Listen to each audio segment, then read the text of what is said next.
record, and we're going. Okay.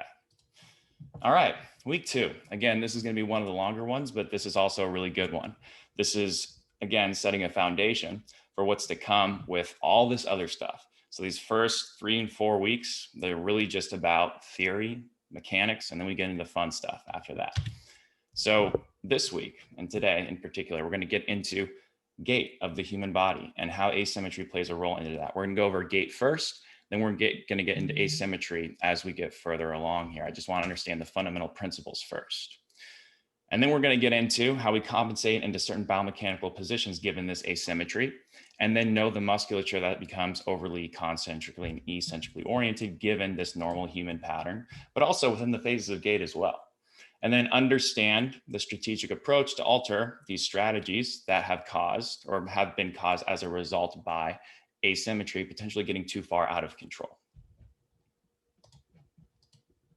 All right, I think we already kind of talked about this slide, so I'm not quite sure I even need to do it. But just to quickly recap what I just said, there's a difference between relative and absolute pelvic movement. When I refer to relative movement, I'm referring to this stuff right here. This is relative movement when something acts and rotates around something else. So for example, when the sacrum counternutates back, you're going to have this flexion, abduction, external rotation of the innominate bone. That's relative. Now, an absolute orientation, or just orientation in general, is when the pelvis moves together and there's no relative motion happening within it. A good example of this is a narrow who has a secondary compensation. Their low back extensors push their pelvis forward. So they go here, but their pelvis kind of remains together. So when you look down here within the pelvis itself, relatively, you're in this counternutated position, but this is pushing you forward. So you keep this relatively counternutated sacrum, but the orientation is now anterior. Hopefully that makes sense. So gait is primarily pelvic on femoral action. So the foot is on the ground. So when the foot's on the ground, the foot is obviously not moving very much. What's really moving is the pelvis around the foot. So gait is this predominantly. And that's going to matter quite a bit when we start talking about the strategies the body uses in order to propel itself forward. Gait is actually like a very highly eccentric activity. There's not a whole lot of muscle action going on as much as people originally like to think. In fact, it's really just like your glute max, for example, doesn't really do a whole lot during just normal walking gait, which I think is a good example of this. So the goal of everything we do in this 12 weeks is to get people to access all phases of gait and not be stuck in one. Because if you're stuck in one, it's going to be really hard for you to get into another one. And then you have to compensate to get in the other one, because we have to do these things. We have to have a degree of heel strike, mid stance, and toe off. If those things aren't there, it's really bad. So our body is going to seek to find strategies to accomplish it. So you guys may have heard me talk about these terms in the mini courses like AFIR, AFER. When I say that, what I'm referring to is the pelvis moving over and around the femur. So AF is the first letter moving on the second letter. Acetabulum moving on the femur. So this is AFIR, internal rotation of the acetabulum over the femur. And then you have AFER, which is the acetabulum moving off the femur. We're not going to use those terms a ton. I used to more, but I like to just talk about ER, IR. I think that's just easier. So let's get into gait now. Okay, heel strike. So I said kind of earlier that heel strike and just gait in general is very eccentric. This is a good example of it. So when we strike the ground with the lateral border of our heel, we're going to have a slight degree of concentric activity within our hamstring, our tibia anterior, and our obliques. It's going to be like a rapid fire moment. But this eccentric activity kicks on pretty dramatically to allow for slowing down, so we can create a strategy to allow for the advancement of the other side forward. So we have to do that immediately. That's a big takeaway. So we're going to have our glute max, our calves, our hip abductors, our rector spinae. They actually all act eccentrically here in a significant manner to allow us to slow down. so we can advance. So the joint actions associated with that, and this is all, again, this is all relative, this is general, right? So this is what should be occurring under normal circumstances. A sacrum that is counternutated, which is going to bring the pelvis into external rotation, abduction, flexion, relatively here. The femur is going to be in more ER. The tibia is going to be in more ER, but within the femur, it's in more relative IR compared to the tibia. But the femur, you can still call that ER, but just relatively speaking, it's in more IR. The big toe is spread out, and the foot is in a more supinated state because we're striking on the lateral border of our heel. So you're here. I'm going to be using the pelvic model a lot to help give you guys a visual. I also really like this image in the bottom right here because I think it does a really good job of visualizing like when we're going into internal rotation, external rotation at these three big structures. And also look at what's happening at the foot. This is a really good visual of the foot in terms of what happens. So pay attention to the toes, spread out here. All right, now I'm going to move my camera. All right, so in terms of just the forces, we're talking about physics here. The ground reaction forces are in the posterior direction because that allows us to then leverage that slowing down to allow the other side to come through. Look at this little sort of curve right here on the right. You'll notice that these vertical ground reaction forces are really high, around, I'd call that maybe 18%, and then you have it again about 45. That's an important indication, because that's the most forces we have acting down on the ground and acting back up at us. Sufficient friction is going to be needed to prevent the foot from slipping forward. So that's why, if you guys have ever watched a Bill Hartman video, he says, we need to create a a propulsive strategy as soon as we strike the ground. Because if we don't, we're going to fall into the ground. We're going to take a step on our heel and then just collapse into the floor. So we have to have some degree of an ability to push as soon as we strike the ground. So I think this is another fantastic recap. I'm just trying to give you guys as many visuals as possible, because when you go through this on your own, it's really going to help you kind of put things together. So in essence, to manage gravity and the ground reaction forces, the pelvis and femur are moving towards IR upon heel strike, but we're not there yet. Remember, we're striking the ground here, but we need to start moving to IR pretty quick. So you can see how right here it says internally rotating, but that's coming from a place of external rotation. All right, so I said we're going to get up a little bit, so let's get up a little bit. All right, go ahead and stand up. It actually kind of helps if you take your sock off, because you can actually see what's happening at your foot. So just all I want you to imagine is this is the pelvis right here, right? I want you to take a step forward with your left leg very slowly, and I want you to literally visualize this happening at your pelvis. See how that would work.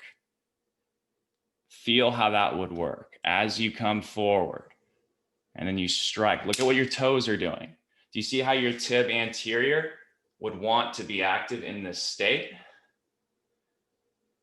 And then notice, where do you strike the ground when you take a step forward? Do you strike the ground in the lateral border of your heel, or do you strike it more in the inside? That's an important thing to think about as well. Get a sense for that, and then kind of rock on and off your heel. There's that idea of like the heel rocker. I don't really get into that, but it's an interesting thought. You see it in Gait stuff a lot. Okay, just get a quick visual, get the blood flow. All right, now we can sit back down. We're gonna do that for all phases of Gait, just to get a little sense. Okay. Mid stance now. So mid stance gets a little bit more concentric. So here we got the proximal fibers of the hamstring working for a little bit more hip extension.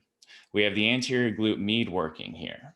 And the anterior glute med is working both, well, the glute med is working both eccentrically and concentrically at this phase. So when we are in this position of mid stance, right? You can call that acetabulum moving over the femur. In order for us to not fall off to the side and abduct excessively, and people call that a Trendelenburg sign. You guys have probably seen pictures of that where you just kind of like, you just do this because you don't have the ability to properly center your pelvis over your femur. You don't have the ability to actually get the abductors to get in a, sorry about that, to get your abductors to get into an eccentric position. That needs to happen to properly center that pelvis over the femur. TFL is going to be acting here for IR, and then you're going to have your quads acting here to help assist in locking out your knee a little bit, but your knee doesn't actually get fully locked out all the way to its maximum capacity in mid stance. Eccentrically, glute max, calves, hip abductors, adductors are working eccentrically here. And it's really for the same reason that when you do a hip shift, it's external rotation, right? The adductors are not actually working concentrically in mid stance, but you might think that because mid stance is often paired with internal rotation, adduction, and extension. But that's actually, the adductors don't have leverage to work as an internal rotator, because if we remember what we talked about last week, at 90 degrees of hip flexion, that's when the adductors have heavy leverage to act as internal rotators. So it's really an eccentric action. Mid stance. Again, sacrum is going to be more nutated to this side. You're going to have IR within the pelvis, IR within the femur, but it's an ER relative to the tibia. And then you have the tibia that's in IR, foot that's pronated, and a big toe that's moving towards the second toe, but it's going to be more straightforward. Now, the IR of the femur and the IR of the tibia, this should happen together. But the reason why the femur is in relative ER to the tibia is because the knee needs to unlock after like peak mid stance, right? We need to unlock that knee to allow for good toe off, which you guys will see. So that's why it's in relative ER. The screw home mechanism when the knee is in full extension is femoral IR, tibial ER. So again, check out this picture right here. So you've got the toe that's straight ahead, and right here you'll notice that internal rotation is being maximized once we enter mid stance. In terms of ground reaction forces, so just prior to peak mid stance, and then again during toe off, it's going to have the highest amount of ground reaction forces, like I mentioned earlier. Now, I think this is a really good visualization of why friction is at its highest. When you're on ice, you take very short and shallow steps, right? That's because you want to maximize mid stance. Because if you were to go into heel strike or toe off, you would be less stable. So if you're going to be most stable with the center of your mass on the ground, straight line down your body, you probably want to be in mid stance. So friction is going to be the highest in mid stance. And then within this, obviously, because of that vertical line going down your body, the perpendicular forces are going to be most perpendicular, as opposed to heel strike, which is more posterior. So IR is being maximized prior to full single leg stance, as that's when peak vertical ground reaction forces are present. So that's when we need to create a very high propulsive strategy so we don't collapse down. All right, let's go into that. All right, just stand up really quick and then do this. So let's place one foot in front of the other. So go into your heel strike and then slowly let some weight get over that side. And then feel what happens to your ankle in particular, your foot in particular. Do you actually pronate or do you not pronate? Do you roll off to the side or do you pronate too much? Pay attention to what's happening here. Sense your body weight going over the foot. You can do it again. You can take another step forward and then notice when the weight really starts to get pressed into that foot. Visualize how you would be moving your pelvis over your femur in this phase of gait. The sacrum is nutating to that side. You're going into internal rotation. All right, let's do some late stance.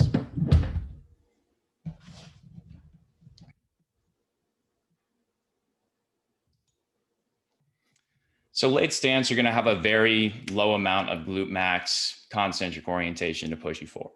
It's actually really, really low. I was really blown away when I learned that for the first time, because you would think this huge, strong muscle of your body would help you in gait. Well, not necessarily, because gait's really just about momentum. It's about just managing the forces to the most efficient way possible, which means low muscle action. The calves are going to be working here in more of a concentric state for that propulsion. Adductor magnus is going to be working to a slight degree before hip extension. And you have this intrinsic foot musculature. This is called the windlass mechanism, if you guys have ever heard that before. So when we're in mid stance, we got this foot right here. So it pronates to allow for the intrinsic foot musculature, I can't say that word, to stretch, which then allows it to reflexively fire for that arch to re-rise, for us to resupinate. I'm sorry, these slides are just like automatically going forward. I got to figure out what's going on there. But this is the windlass mechanism. Strike, stretch, reflex, go. That's why we need pronation, because if we don't have pronation, then we can't recue supination. So these muscles in the foot, there are so many more muscles in the foot that supinate it rather than pronate it. And that's because pronation is a phase of gait where things need to relax. Things need to go down, that arch drops to allow for the force, the body weight to be accepted on that side. And it's that exact stretch which cues the propulsion. Eccentrically, we're going to have the distal hamstring fibers, which are more knee flexors. Obviously, they're going to be in a lengthened state. Internal rotators and ankle dorsiflexors, as well as your psoas, is going to be stretched in this late stance position, because that psoas is also going to reflexively fire to then work as a hip flexor for swing. Within late stance, if you think about the limb arc model, this is why I like the limb arc model, because it lines up with what's going on within the phases of gait here. So obviously you're not at 120 degrees of hip flexion when you're in late stance. That would be pretty cool if you were, but we're not. So we still have these joint actions lining up. And this will matter for exercise selection way down the line, but just understand that the limb arc model is a representation of the three phases of gait as well. So your sacrum is going to be counter-nutated, ER of the pelvis within a relative anterior tilt, and also ER of the femur, which is an IR relative to the tibia. And then your tibia is in ER, foot is supinated, and your big toe is going to be hugging your little toe. So you're going to be pushing away, boom, and you're back. And we just repeat the cycle, these slides.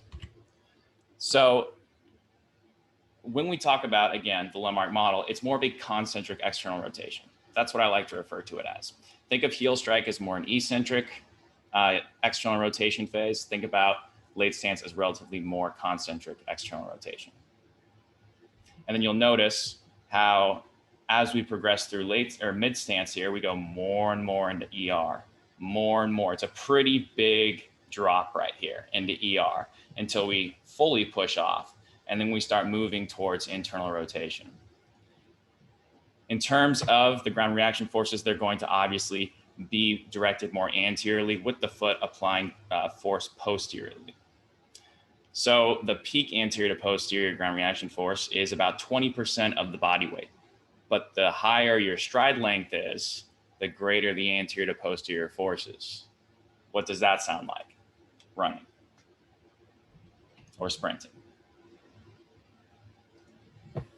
So like I mentioned, concentric external rotation strategy allows for propulsion and the resupination necessary. So in this image right here, you can see that we are moving towards an internally rotated position, but we're still in external rotation. That's why it's internally rotating. Practical walkthrough. Okay, now let's do this. I think this is the one where we can sense it the best. So let's start at heel strike. Take a step forward, lateral border of the heel, pronate, and then feel yourself push through that big toe. Okay? Heel strike, pronate, bring the other leg through. If you sense it right, as you bring the other leg through, you start to feel your calves and you start to feel your weight naturally gravitate towards the ball of that big toe. And that is what cues that resupination. That's the windlass mechanism cueing you and that arch respringing forward to allow for that propulsion to occur.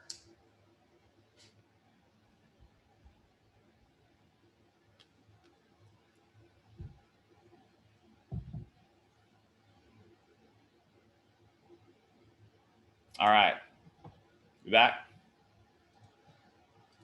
And then swing.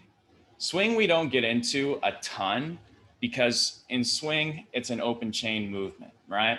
So much of what we do within the weight room and training people is closed chain. So we don't really look at someone and say you're stuck in swing because your foot's on the ground. So how can you be stuck in swing?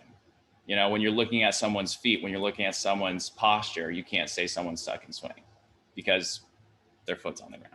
So concentrically, you're going to see the tib anterior, the psoas. You're going to see these be concentric. You're going to see eccentric orientation of the hamstrings and also the quads.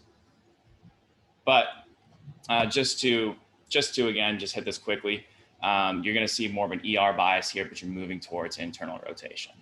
The big toe is going to become more spread out so you can strike the ground within that lateral border of your heel. So gait, all of this, all we're talking about right now, gait is just controlled falling.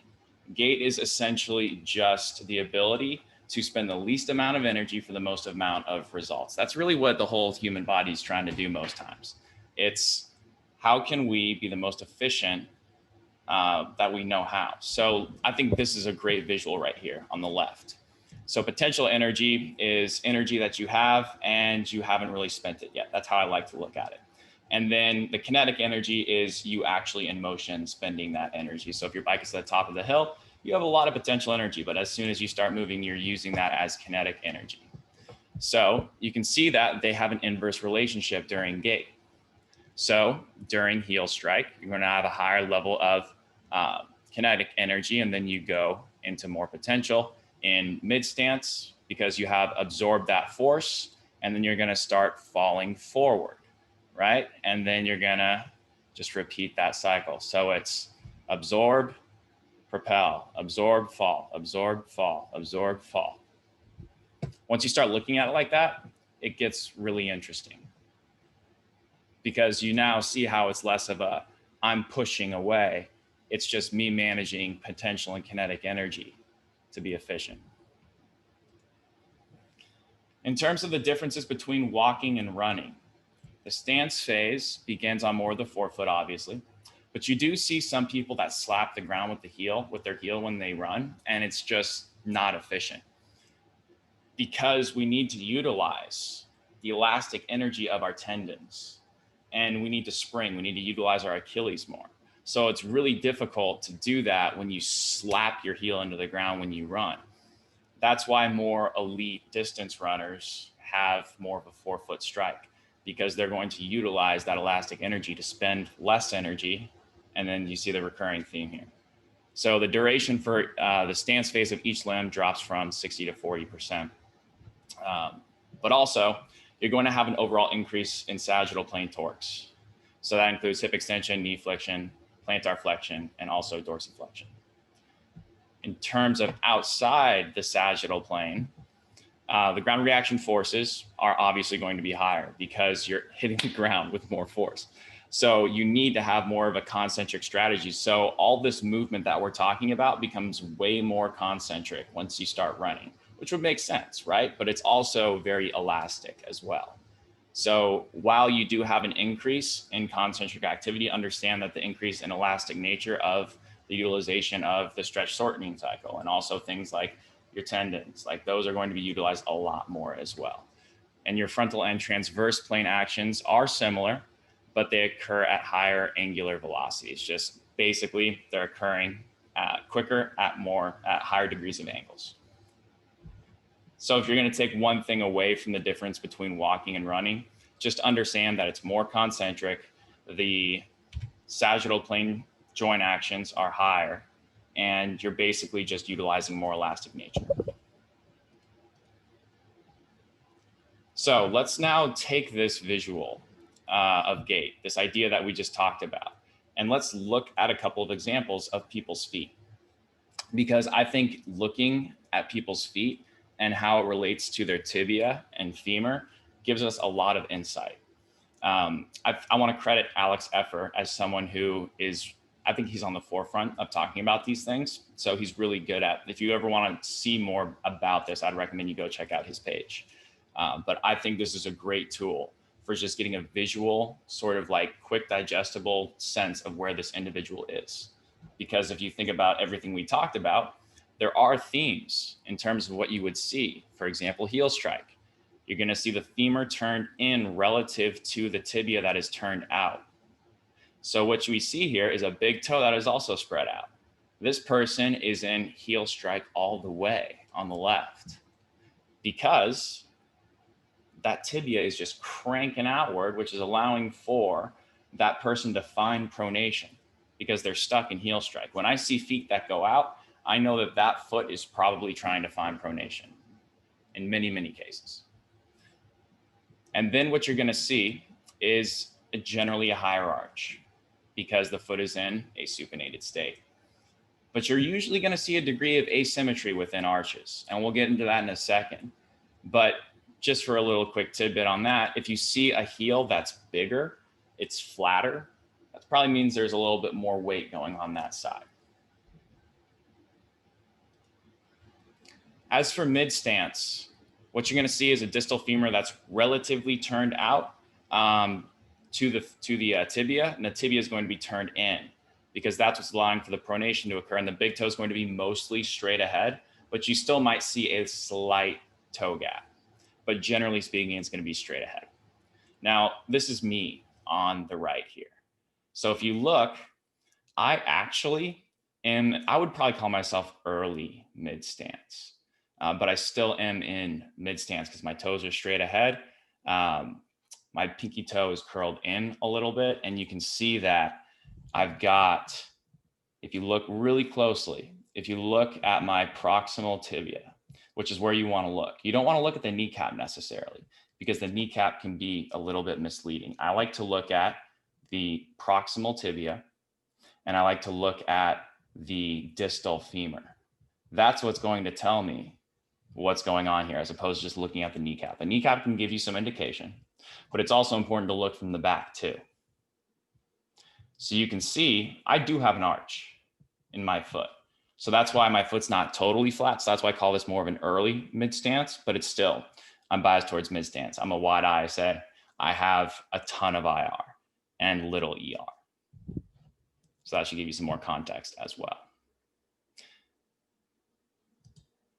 Late stance, this is going to be people who have their toes spraying a little bit more outward. And also, you're going to see a little bit more pronation occurring because their weight is forward. Their center of mass is forward. And that's what happens in toe off. So you're going to see the big toe spreading outwards laterally. And you also might see a bunion with that. So if you see a bunion, you know this person is probably absolutely just stuck in late stance, and they've been there for a long time because that bunion has had time to build up. So this isn't a crazy example of late stance, but I can only use so many images and not get sued, or get in legal trouble. So this is actually the guy I was working with who was just here over the weekend, Kyle Waugh. This is my buddy, and he is a good example of someone who's a narrow that's stuck in this late stance. Is this all making sense? One thing I will add to this is that, do you notice how his tibias are kind of turned outward a little bit? It doesn't make sense that you would have a pronated foot and tibial ER. The only way that that would happen is if you're in late stance. Because again, remember what I said about the foot being on the ground? If the foot's on the ground and the tibia is trying to ER and you're pronated, that's the tibia trying to resupinate you effectively. Think of it like that. Essentially, tibial ER plus a pronated foot and a forward center of mass, late stance. And you're almost always going to see those toes start to spread out more. What we also see is these asymmetrical arches all the time, and we're about to get into asymmetry a little bit, but this is what we see time and time again. Very rarely will you see an arch that is the same exact presentation on both sides. But we, a lot of times, see an arch that's higher on the right and lower on the left. But that's not always the case, right? People compensate. So what if we saw, for example, an arch that was really low on the right and really high on the left? That's kind of weird. But generally speaking, if you see an arch that's more pronated on one side and you see an arch that's higher on the other, that foot is pushing you into the other hip, or it's trying to at least. So that's why we see a more pronated left foot. In a lot of the cases, as we'll see soon, that left foot is pushing you into your right side, and the right foot is more supinated. Now, what if it was the inverse? Well, what we see in these cases, and this is very common in terms of this presentation that we see right here, they've been pushing into their right for so long that the right is like, I can't take this anymore. I'm done. So it pushes into the left, or tries to push you into the left to help find some more stability because you've been in your right side for so long, or maybe you've had a right side injury. Your body's trying to seek a strategy for you to push back to the right or the left.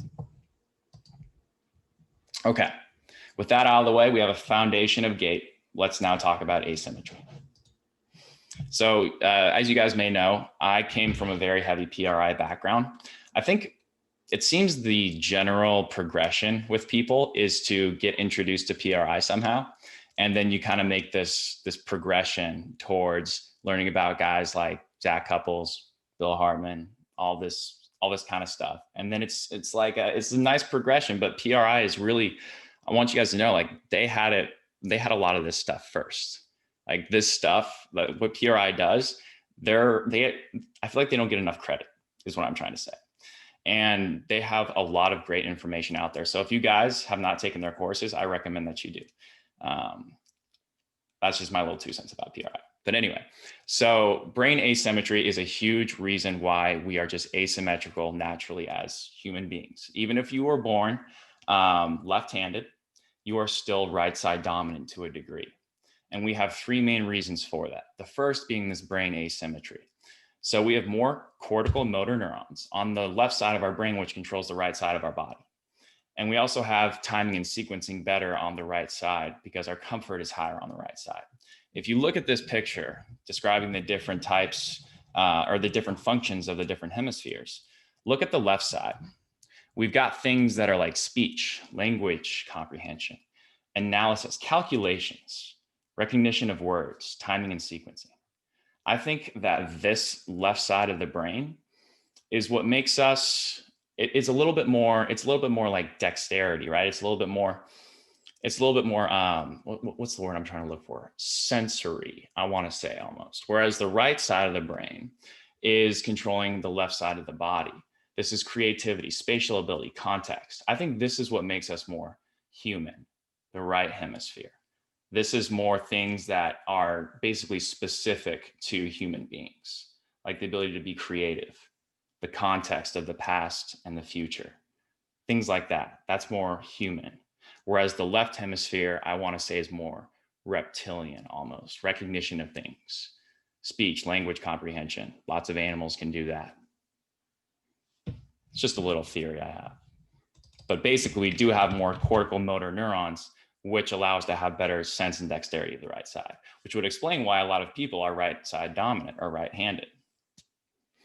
Our organs are also asymmetrical. We have more lung weight, literally, on the right side of our body, but we also have this heart on the left side. We have this liver on the right side. Our liver is an enormous organ, and it is a huge player as to why we are asymmetrical, because this liver is basically resting directly under that right lung. And that's also going to matter when we start talking about the rib cage. So if you're going to remember one thing from this slide, remember this giant liver underneath the right lung here. And then you have smaller things like the gallbladder and the colon also on the right side. So if I were to cut myself down the middle vertically and put myself on a scale, my right side would probably weigh a little bit more than my left side. So we have this weight pulling us into the right side, just a little bit, but it's enough. So as I mentioned, that right dome or that right lung is sitting on top of the liver. But notice how that right dome of the diaphragm is significantly larger than the left. You go to any anatomy textbook, you go really just on anything about the diaphragm, you're going to see this right side that's bigger. So this is just factually true. And notice the attachments of the crura on the spine. We talked about this last week. You guys remember why I said we have a ton of right hip shifts? This is one reason, because when we do that Valsalva maneuver and we brace, and then we get those ligaments to tighten, and we get that diaphragm to act as muscle stabilization, it's going to pull us into the right side more because it just has more leverage on the spine to do so. And then you'll notice that the left crura, that's like a string. That's a string compared to these thick, meaty attachments on the right side. So the right diaphragm, due to it sitting on top of the river, is positionally better able to work in respiration because it can't descend and stay descended as easily as the left side can. The left side doesn't have as much crap in the way. So the left diaphragm can become descended and stay there, whereas the right side has less leverage to do so. So the right side really wants to work as the muscle of inhalation. If one side is going to do that job more than the other, it's going to be the right side. So because of this is our friend Neil Holland in here. This is what you would see in a lot of circumstances in human beings.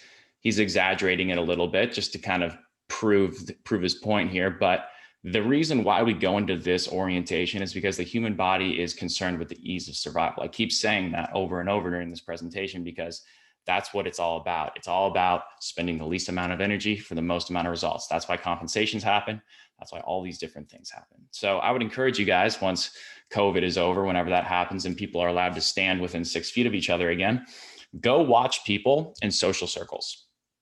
Go watch people give presentations. Go watch people feel uncomfortable. Watch them feel threatened. What happens is they tend to deviate into this sort of an orientation. Go have a conversation with someone and stand in this position. Stand like this and just go have a conversation. And then in the middle of that conversation, switch over to the other side. It feels more awkward. It feels less safe for a lot of people. And there's a reason for that. So PRI gives this idea of anterior chains.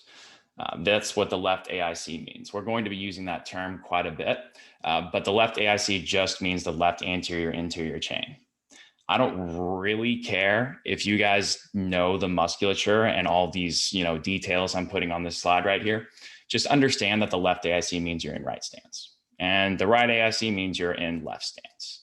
But the muscles that are associated with this are the diaphragm, the psoas, the iliacus, the TFL, biceps femoris, hamstring muscle, and your vastus lateralis, your lateral quad. Those muscles are responsible for the chain of right stance and left stance if you're a right AIC. In terms of the pelvis, The sacrum is rotated right and the nominate is posteriorly oriented. So this is what you're seeing right here. So this innominate is biased towards more internal rotation, adduction, and extension. This innominate here on the left is biased towards more flexion, abduction, and external rotation. So you can see how when this happens, you can access the ability to get into heel strike and mid stance more so on the right, and you're more toe off on the left. That's what I like to call things. You can call that swing. I don't really like to do it, but the joint actions of the pelvis are more associated with the left being in late stance and the right being in more heel strike and early mid stance. In terms of the legs and the feet, like I said, right side is going to be more heel strike biased. You're going to have a little bit more femoral ER. You're going to have a little bit more tibial ER. You're going to have foot supination. And within the left side, you're going to have that late stance. You're going to have, that should actually say relative femoral IR. Because when the pelvis is more forward, you are going to have a relative IR. So you're going to have tibial ER and you're going to have foot pronation. So let me break that down if that's a little confusing to you. Remember, the foot is on the ground and both feet are on the ground in a neutral static stance. So if that's the case, and I have a foot that's more pronated on the left because of the pelvic orientation, that's me pushing myself into the right. The right side, therefore, because of this orientation of the pelvis, you might think, well, doesn't everyone just have a ton of right femoral internal rotation? Not necessarily. I want you to think of the right side biased more towards heel strike than internal rotation. That's going to help us down the line. Think of the left side as stuck towards more late stance, pushing you into the right.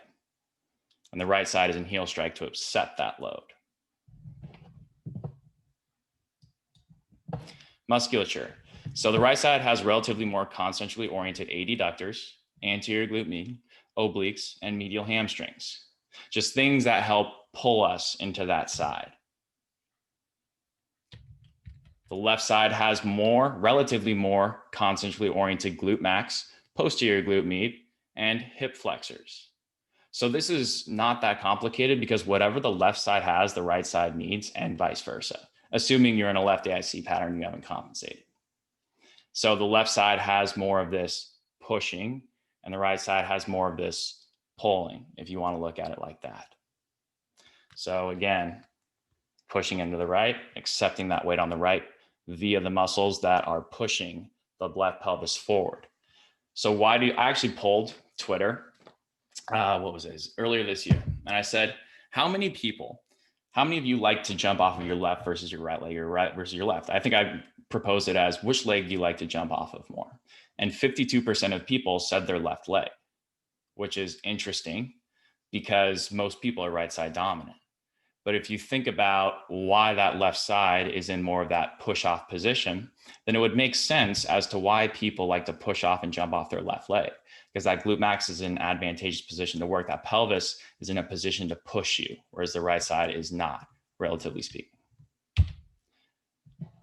I've measured a lot of athletes on a force plate before, and I can tell you with at least my experience, almost everyone presents some degree of what you see right here with these three athletes. This girl on the left is a track athlete, and notice that she is not even in a, what is that, an 8th squat? She has 67% of her weight on her right heel, or her right side, and 84% of that weight is on her right heel. So the bars on the side are dictating, is it the front or the back of the foot? And then the bars on the bottom are dictating which side, left or right, the weight is being displaced. Right here, we have an older gentleman in his 60s. He's a stiff board. You can tell this guy's not exactly nimble, but all of his weight is on his toes on the right side because he's just so stiff, he can't get into a squat. He's turning out his feet. You know, he's trying to find a squat. But notice how, regardless of that, he still has 60% of his weight on his right side. So even if you've compensated, you're still probably going to favor your right side more in all likelihood. As for this girl right here, she's a volleyball player. And I just said, okay, you're just going to do an overhead squat, which is a relatively difficult movement to do, right? That's not a goblet squat. You have to actually, get into some high degrees of shoulder flexion. And this is not an easy thing to do for a lot of people that are just starting out. I just wanted to see what would happen. But you notice that she literally put her left foot ahead of her right foot because that's where she felt most comfortable to execute this movement. And then this is just classic. Way more weight going on the right side, toe off on the left. So just in terms of the propulsion and loading, that should say toe off. I used to call it swing, but it's more toe off. So the left side you can think of biased towards expansion. The right side you can think of it biased towards more compression. So just to relate this back to what we talked about last week, think about the left side as being in that external rotation, abduction, flexion, right side, internal rotation, adduction, extension, compression. So that's how we relate it to these terms that we already know. So what? Why does any of this even matter anyway? So the right pelvis is better at accepting more weight and being strong, causing a weight shift and a bilateral lower body exercise a lot of the time. So you see this quite a bit. Why do we see so many right side hip shifts? Well, because we are comfortable on our right side, because we can get in our right side, and that left side helps push us there. And then, like I touched on earlier, the left side is better at pushing off, causing more people to usually want to jump off that side. Is that the only reason people like to jump off of their left foot? I don't think so. I think there's other reasons. For example, let's say you're a basketball player and you're learning how to do a layup. Generally, if you're going to jump off your left foot, you want to lay up the ball with your right hand.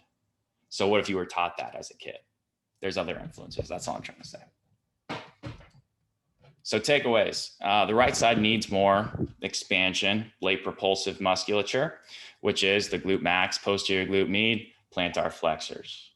The left pelvis needs relatively more compression, mid-stance musculature, because we want to bring it back, right? We don't want to go immediately towards heel strike. We're like I will talk about, we want to bring them back, because if we went straight to heel strike, we would probably be missing some of this IR and compression the left side needs. That would be the adductors, anterior glute med, obliques, and hamstrings. So one very basic exercise that I'm sure you guys have seen before is this alternating crossover. So I like this more than a regular 90-90 hip lift in a lot of cases, especially if I'm trying to isolate one side, because you can just leverage way more hamstring with this, and you're also getting a degree of trunk rotation. So here, it can be hard for some people to find a hamstring in just a normal 90-90 hip lift, especially a beginner. And again, I'm not a huge proponent of just like exercises where there's a lot of thinking going on, a lot of positions they have to be in, and just things that seem very unfamiliar to the individual. So I'm just giving you guys these exercises because these are PRI's exercises and we're talking about PRI. So this is all, but that being said, this is still a great position for a beginner to get a sense of one hamstring at a time. So if you notice here, pulling down on the wall, getting that hamstring, where the other side, I'm getting more extension within my leg, but that's activating my hip flexors and quad on that side too.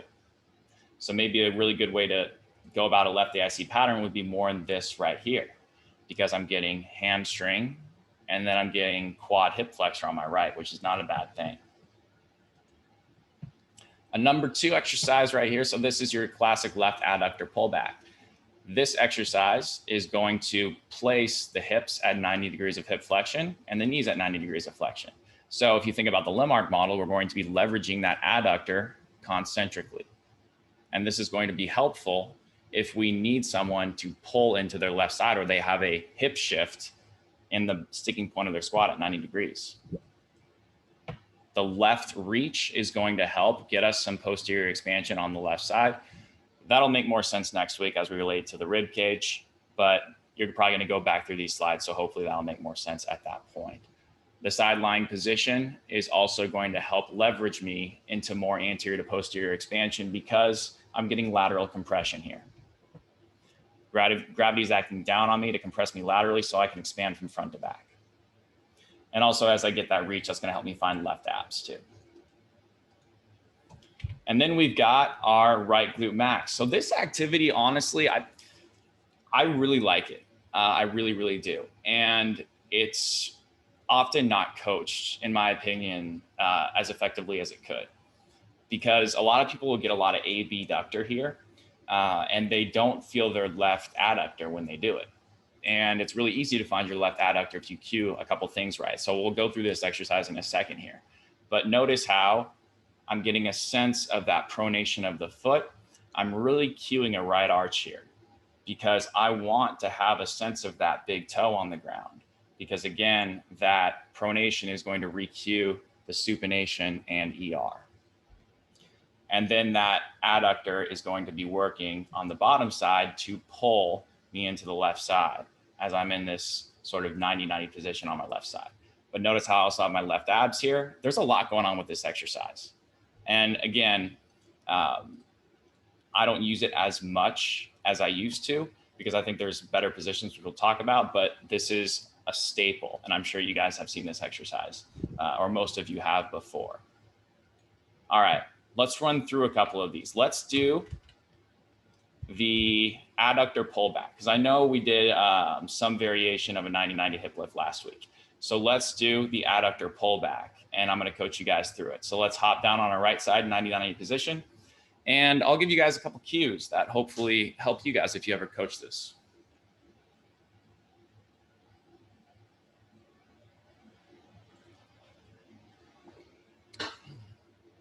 All right, so ideally you'd have something in between your knees. Two mistakes people make right out of the gate with this is they use something that's too big. They use like a foam roller. It's way too big because you're not going to be able to leverage and push down enough to get your adductor.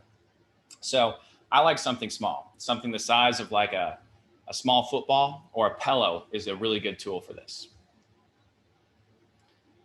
Step number 2 is you want to feel your heels firmly on the wall. I like to put my left foot a little bit higher than the level of my knee if I know that individual is having a hard time feeling their left adductor. So just biasing that foot, or sorry, that femur towards more IR is usually a good call. So feel your left heel on the wall, tuck your hips, find that posterior orientation. Now reach your left hand to the wall, down your side, exhale and find your left abs. Now, after that exhale, inhale and pull back with that knee. Shift that knee back and exhale and push down gently. I had a client, this is funny. I had a client who, power lifter, and this dude ripped this exercise so hard that he actually tore his left adductor when he went and squatted afterwards, because he treated it like a max strength exercise. Maybe I should have made that more clear, but he was going all out. So this is not an all out exercise. Remember what I said earlier, that we need to be, this is a sensory exercise. So get a sense for what's going on here. I like to say the intensity is about a 6 out of 10 with the muscles that you're feeling being recruited. And then breathe through that position. Hold that contraction in your adductor. Now, if you want, you can try to turn your toes down and lift your foot off the wall. This is going to tell you a lot about your left hip. If you can turn your toes down, lift your foot off the wall, keep your adductor contraction and feel your anterior glute med, then that's pretty good. But a lot of people will feel their TFL cramp up and they just literally cannot do it. And that's because that TFL has been working so hard on that left side to help it find IR, because their adductor is not. So you should feel the left adductor, the left obliques working here together as a unit. And you really want to make sure that that left heel is being sensed. Maybe you get a little left hand or left hamstring as well. That's not a bad thing. Okay, let's do the right glute max. So I've got a band on this one, but you don't need a band. It's really not necessary whatsoever. So let's have you lay 90-90 on your left side now. And now this is, I like to cue things in this specific order because I find it works very well. So let's have you guys lay, 90-90. And now I want you to have your left foot down and your right foot at the level of your hip. So it should be exactly in line with that top hip. Now tuck your hips and make sure that your trunk is at a 90-degree angle too. Some people lean back too far here. And now what you want to do is you want to push your left hip into the ground. Feel that bony protrusion in the side of your hip. Feel that trochanter and push it down into the ground. That should give you left oblique. Now find that right arch and push your right knee forward until you find your left adductor. If you can't find your left adductor, that's okay. We'll find it in a second. But you should feel your left adductor as you push that right knee forward. Then, keeping that arch on the wall, externally rotate or abduct that knee as you lift it up just an inch. You should feel your inferior lower right glute fibers on fire as you feel your left adductor and left oblique. And then hold that position. If you don't feel your left adductor, see if you can lift your left knee up while feeling your left heel without that right knee coming back. People can lift up their left knee, but their right knee comes back. So we want to keep pushing it forward. And then hold that. This is a crazy contraction in the right glute after a couple of breaths. All right, and relax.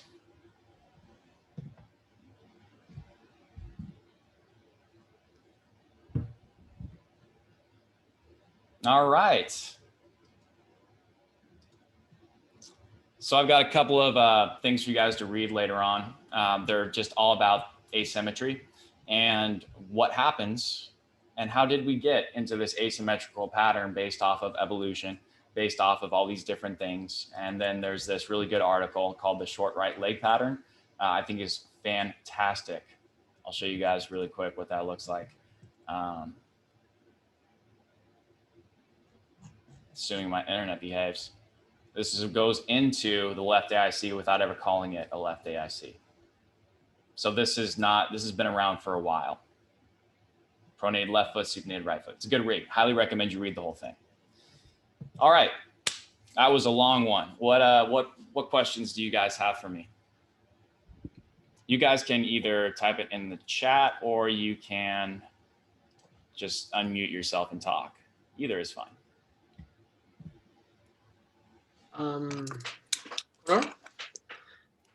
Can you come back to the slide where you are talking about the relative motions during the asymmetries of the? Absolutely. Yeah. Because I think I saw external rotation in both, right? Yeah, that was a mistake. That was a typo on my end. I'm gonna fix that. So in the right side it would be internal rotation. Yeah, so the right side in this pattern should be in more internal rotation. Yeah. So here with the updated, this is what you would see. And the reason for that, perfect. This right here. So you're here, and then this side picks up more IR or has more leverage because the pelvis is offset, right? Normally, when you're in an anterior pelvic tilt, you pick up internal rotation, right? But that's a bilateral thing. Look at this image right here. This, I think, is the best way to visualize it. You guys see how that would make sense? Mm-hmm. Yeah. That's basically what we're seeing. And I have another question, Connor. I had two questions. Please. The last one is during the adductor side lying that we did. Mm-hmm. You said something at the end about TFL, and I missed that. I didn't understand what you where you wanted us to do. Sure. So let me show you guys mid stance really quick. So, oh, you meant like the actual action? Is that what you meant? Oh, okay. Yeah, the side lying that we did. Absolutely. Let me show you guys what I mean by that. I got like one sock on. Okay. So if you're side lying here, what I meant was 90% of my feet are on a wall. I'm up here. Turn your toes down and then lift yourself into internal rotation while keeping that left adductor, left abs on. A lot of people will feel their You're pushing to the wall? Are you pushing to the wall? My foot's off the wall. So okay. If this is the wall right here, I would start in that adductor pullback, turn the toes down, lift it up like that. Cool, thank you. I view that as a progression from the left adductor pullback. if necessary. What other questions do we have?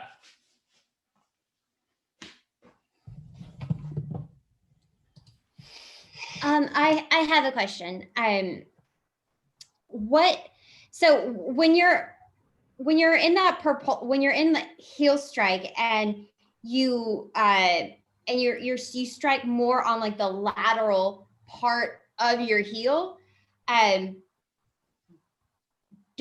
so if like the kinetic chain, if the pelvis dictates everything all the way down, then does that mean that that's more, that you're more externally rotated if your heel strike is more on the lateral side of your heel? Because that's supination, right? Right. Yes. So supination is generally paired with external rotation, abduction, and flexion, right? So that is what's going on when you, that's why I say when we strike the ground here, the tibia is in relative amounts of ER. Okay. But we're moving the ground towards IR. That's why we create that propulsive strategy. Immediately start moving towards IR. Well, we're technically moving towards IR throughout swing as well. But once we strike the ground, we start to make that transition more rapidly. So I got a couple of questions down here. I have a cool skeletal view of a right side dominant from a, yes, please do. Please do.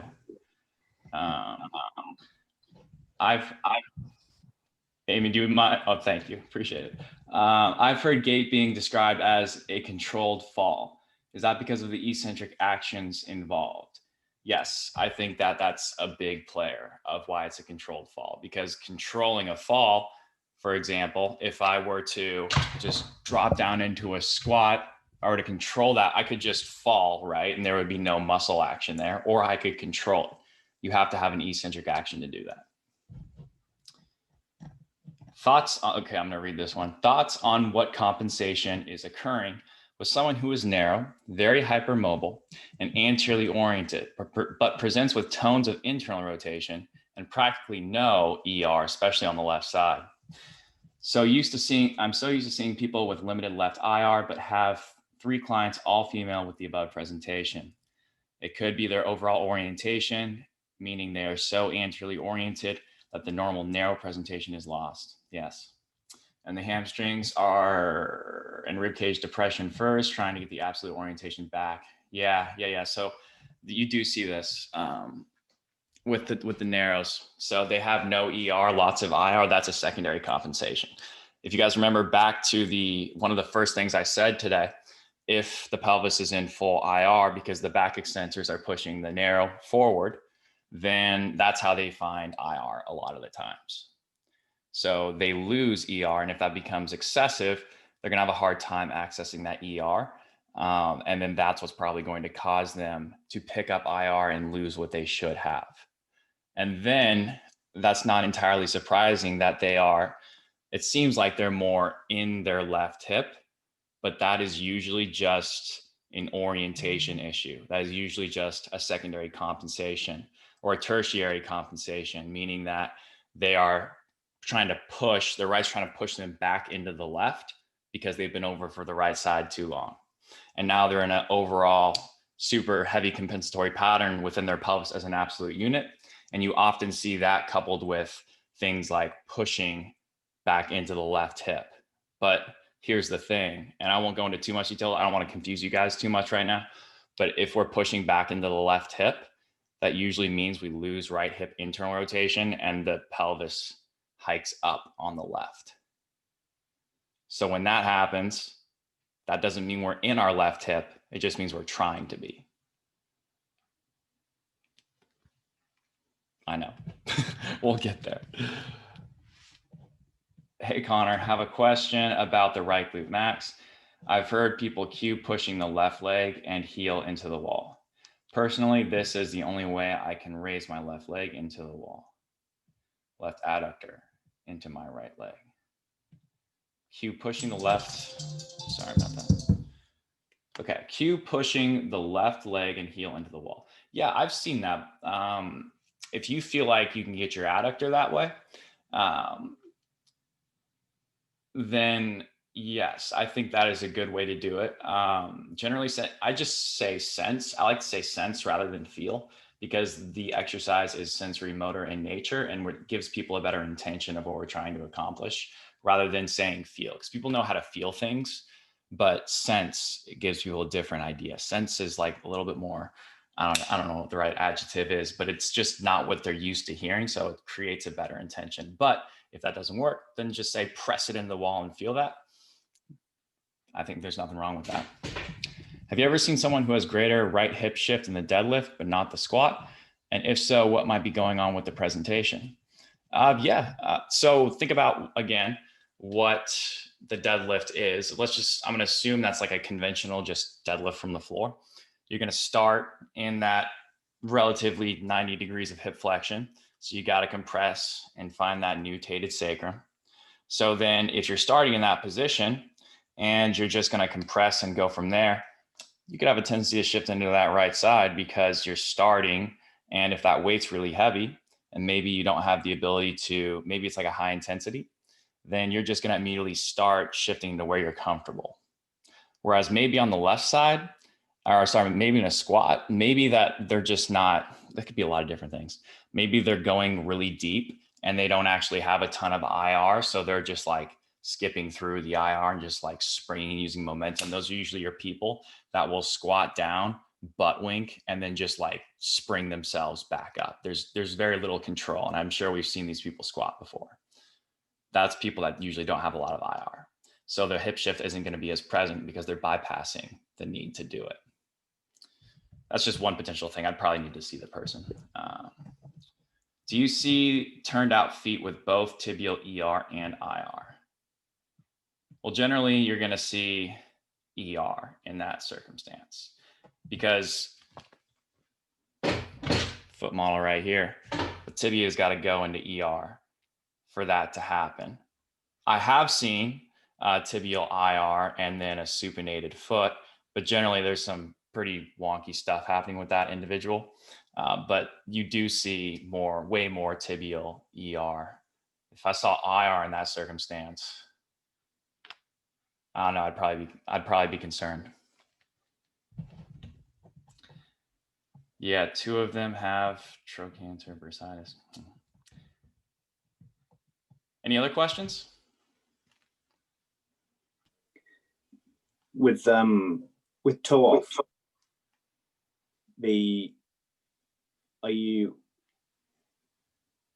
so let me pull it back.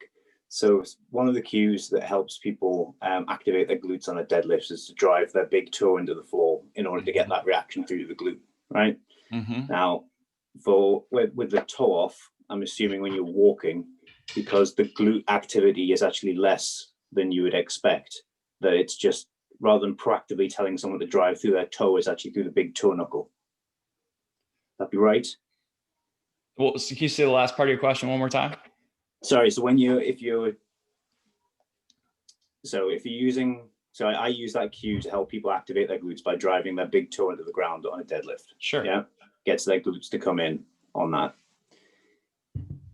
To help someone, when you're talking about toe off, mm-hmm. Should the toe be an active participant in that movement, or should it just be on the knuckle that effectively, and the toe is just, because you get some people who have got so my wife, I can't remember which way around it is, but one of her toes is way less flexible on one side than the other.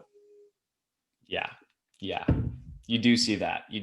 So yeah, the toe, it's all about this knuckle right here. This is what we're concerned about, not the actual big toe. So I'm glad you brought that up because it's not the distinction of what most people think is a toe. It's this right here.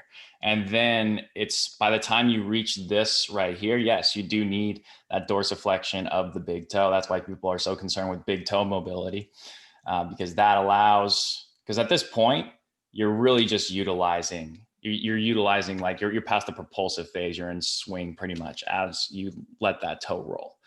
So when we are concerned about with creating like a tripod arch when we squat or deadlift, we're concerned about this right here. And yeah, it's a great way to get people to sense more glutes, because that's the place where that's where the glute is being used in gait. So just because it's a little bit during walking, it's not as much as we expect during running, it's significantly more. So that should still occur at around this point. Does that answer your question? Yeah. It's just that a lot of the stuff that Cal Dietz puts out with is like driving through that big toe. It's when to use that. And yeah, I suppose on a squat, you could think about it as on the way down, you would not be on your heels, but be more up. You drive through the toe on the concentric as opposed to the eccentric in order to absolutely be that driving motion coming up. Yeah, it's tying it back to being Gait in the. I think it was from watching one of the old Gait. Was it the weight room? Mm-hmm. One of your webinars, yeah. Okay. Yeah, that's a great point. I'm glad you brought that up, because if we're cueing a push through the heels, which a lot of people do, especially who have a PRI background, say, oh, heels, push through the heels. I don't necessarily agree with that in many contexts, because nothing athletic happens on the heels. And also you're cueing backwards gait. It doesn't make sense. So I think it makes more sense. And this happens naturally a lot of the times. Just when they go down, they should eccentrically load, eccentric on their heel. And then the weight should naturally and progressively go forward onto their forefoot as they push.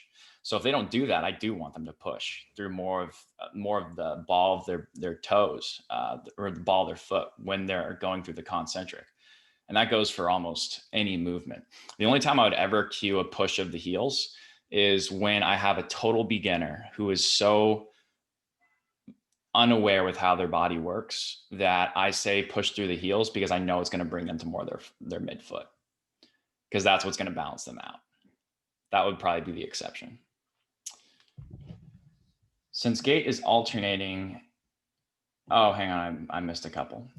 In your APT guide, you differentiate between AC and PC causing APT. Does that correlate with ISA? Yes. So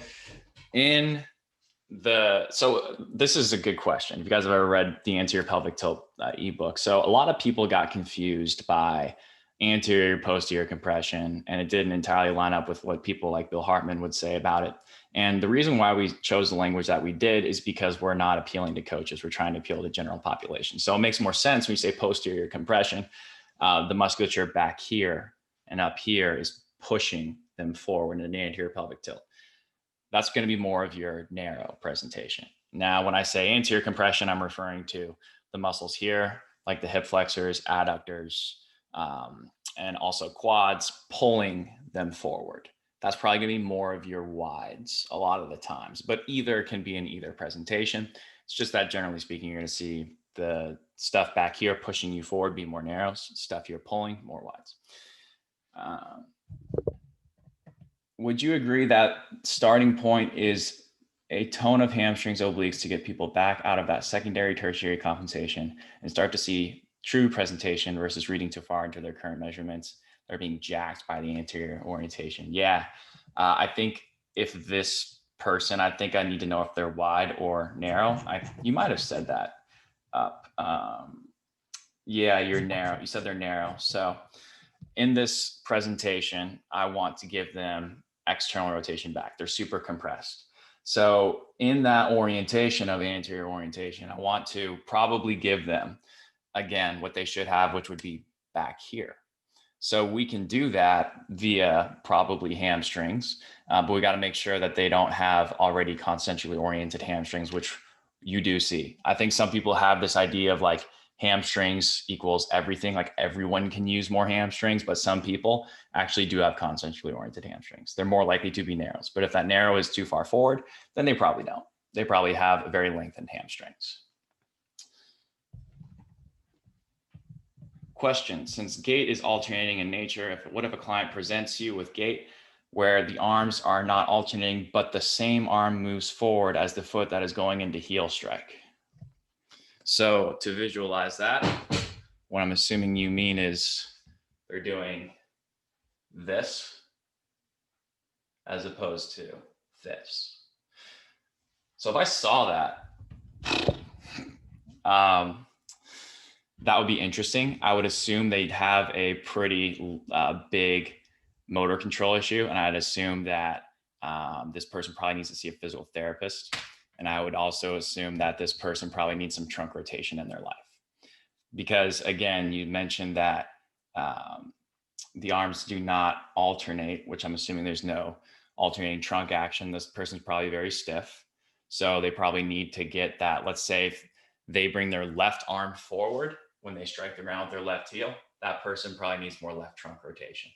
And I would bet you if we could give that back to them and maybe see what's going on with the foot, like if they can't access heel strike on that foot, then I'd want to give them something to give them heel strike mechanics on that side with left trunk rotation.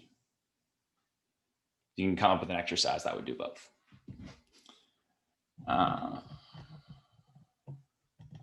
Zero hip adduction on both sides, narrow ISA. Drive nutation, decrease IPA. Someone has zero hip adduction, then you do see that quite a bit on narrows, right? So I would probably give them nutation, assuming they didn't have a lack of ER, abduction, and flexion as well. If they had all that stuff, then yeah, I'd drive nutation first.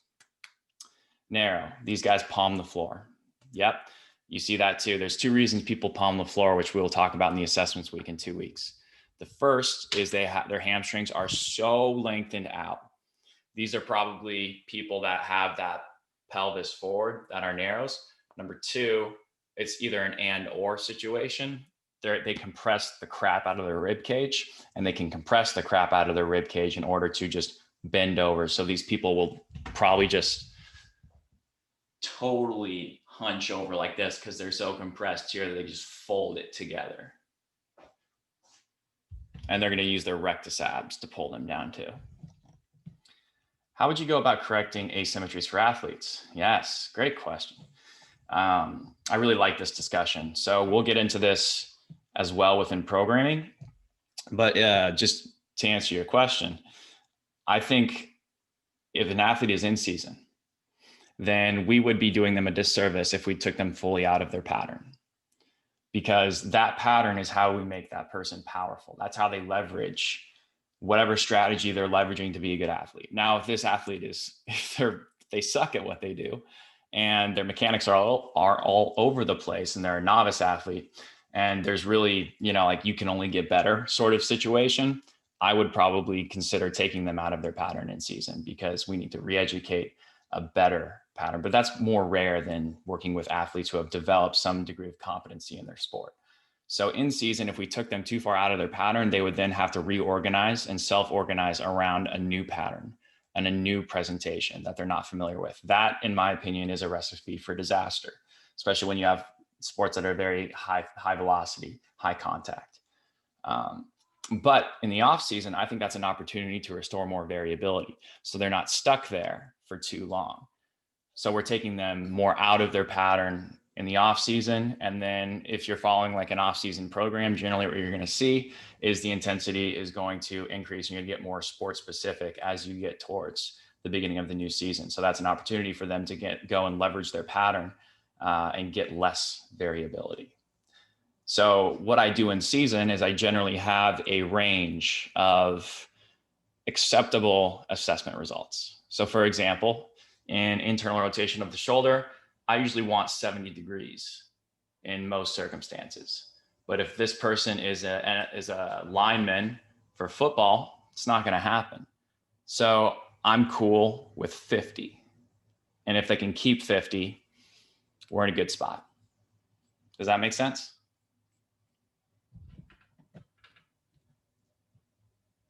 Thank you, Ben. Any other questions? These are good ones.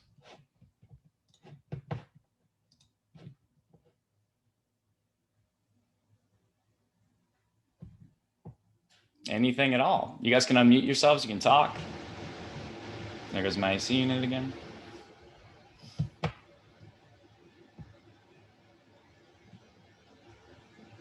How loud is that thing? I really hope it's not too loud that it impairs it.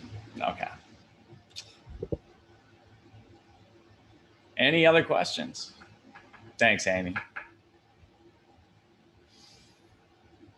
Do you guys have any notes from your small groups? Anything that came up there that you thought was interesting? Doesn't have to be related to this presentation. Have a good nap, Amy.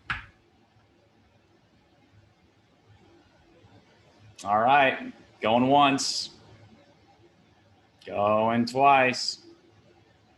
All right, guys, I'll see you on Thursday, hopefully, for the review session. Have a good one. Thank you for coming.